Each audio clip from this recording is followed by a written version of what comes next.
feche os olhos e transporte sua mente para 20 mil anos atrás. Onde hoje existem cidades, estradas e florestas, antes existia um deserto branco e impiedoso. O silêncio era a única lei, quebrado apenas pelo vento cortante e por passos pesados que faziam o chão tremer.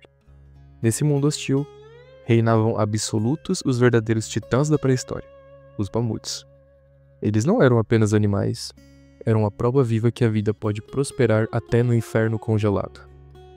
Eles caminharam pela Terra por milhões de anos, viram o mundo mudar, enfrentaram predadores terríveis e sobreviveram a eras glaciais que teriam aniquilado qualquer outra espécie. Mas, de repente, o reinado acabou.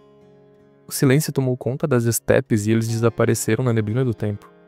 Hoje, vamos revirar os ossos da história para entender quem eles eram, como foram dizimados e responder a pergunta que assombra a ciência. Nós podemos trazer eles de volta? Quando você pensa em mamute, imagina um clássico animal lanoso da neve. Mas a história é muito mais antiga e começa longe do frio. Nas savanas africanas, há cerca de 5 milhões de anos. Eles não nasceram adaptados ao gelo. A evolução os forçou a mudar. Existiram várias espécies diferentes espalhadas pela Europa, Ásia e América do Norte, cada uma adaptada ao seu ambiente específico, numa marcha evolutiva imparável. Entre eles existia um verdadeiro monstro, o mamute das estepes.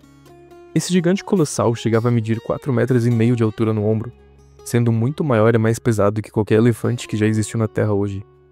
Ele era uma fortaleza viva. E já o famoso mamute lanoso, embora menor, era o auge da engenharia biológica, desenhado especificamente para não apenas sobreviver, mas para dominar o fio extremo do hemisfério norte. Para suportar temperaturas que caíam facilmente a 50 graus negativos, o mamute lanoso vestia uma espécie de armadura natural impenetrável. Eles possuíam também uma camada de gordura de 10 centímetros sobre a pele, funcionando como um isolante térmico e reserva de energia. Por cima, um subpelo denso como lã, e cobrindo tudo, longos pelos de proteção que podiam chegar a 1 metro de comprimento, criando uma barreira contra o vento e contra a neve. Mas a característica mais aterrorizante e majestosa eram suas presas. Feitas de marfim maciço, curvadas para dentro, podiam ultrapassar 3 metros de comprimento. Não eram apenas armas para lutar contra tigres de dente de sabre ou rivais. Eram ferramentas essenciais. Eles usavam essas presas como pás gigantescas para escavar a neve dura e expor a vegetação enterrada, garantindo comida onde outros animais morreriam de fome. Diferente do que muitos filmes mostram, a Era do Gelo não era feita apenas de neve profunda e fofa. Os mamutes viviam no maior bioma da Terra naquela época, a estepe do mamute. Era vista como uma planície fria, seca e ventosa, coberta por gramíneas ricas em nutrientes, que se estendia por toda a Espanha, atravessava a Rússia e chegava até o Alasca. Era um mar de grama congelada, um paraíso para esses gigantes. Porém, manter um corpo de 6 toneladas aquecido exigia uma quantidade absurda de combustível. A fome do mamute era insaciável. Um único adulto precisava consumir cerca de 200 quilos de vegetação por dia. Eles passavam até 20 horas do dia apenas mastigando grama, flores e pequenos arbustos. Sabemos disso porque encontramos carcaças na Sibéria com o estômago cheio, preservando a última refeição intacta por milênios. Mas o frio e a fome não eram os únicos desafios. Havia um novo predador na paisagem. Fisicamente fraco, sem garras, sem pelos, mas extremamente letal. O ser humano. Para nossos ancestrais, derrubar um mamute não era apenas uma caçada. Era como ganhar na loteria da sobrevivência. Um único animal fornecia carne para alimentar a tribo durante meses, pele para tendas e ossos para criar armas duradouras. A relação entre humanos e mamutes era profunda e macabra. Na Ucrânia, arqueólogos descobriram uma estrutura que parecia sair de um filme de terror. Cabanas inteiras construídas com ossos de mamutes, crânios e mandíbulas formavam as paredes, e as presas sustentavam o teto. Nós literalmente vivíamos dentro dos restos mortais desses gigantes. As pinturas nas cavernas mostram respeito, mas as lanças quebradas em suas costelas mostram a violência. Há cerca de 10 a 12 mil anos, o mundo mudou drasticamente, e a maioria dos mamutes desapareceu. Mas o que causou esse apocalipse? A teoria mais aceita é uma tempestade perfeita de 2 fatores: Primeiro, a mudança climática. O planeta aqueceu rapidamente no fim do Pleistoceno e a estepe seca e nutritiva foi substituída por florestas úmidas e tundras pantosas. O habitat deles encolheu e a comida, de certa forma, desapareceu. Segundo fator, o massacre.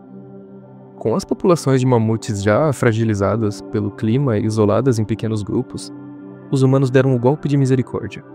Com técnicas de caça aprimorada, nossos ancestrais abateram fêmeas e filhotes, impedindo que a espécie se recuperasse.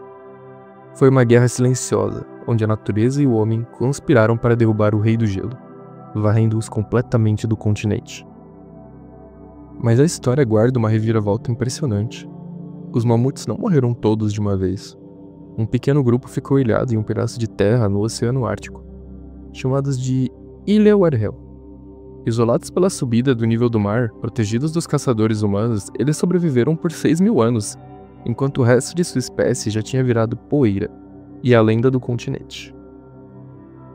Para você ter noção da distorção temporal, quando o último mamute da ilha de Warhel deu seu último suspiro por volta de 1700 a.C., o mundo humano já era avançado.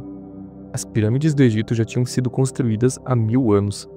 Os faraós governavam impérios dourados sob o sol do deserto, enquanto, no norte distante, os últimos gigantes peludos ainda caminhavam na neve, resistindo ao fim dos tempos.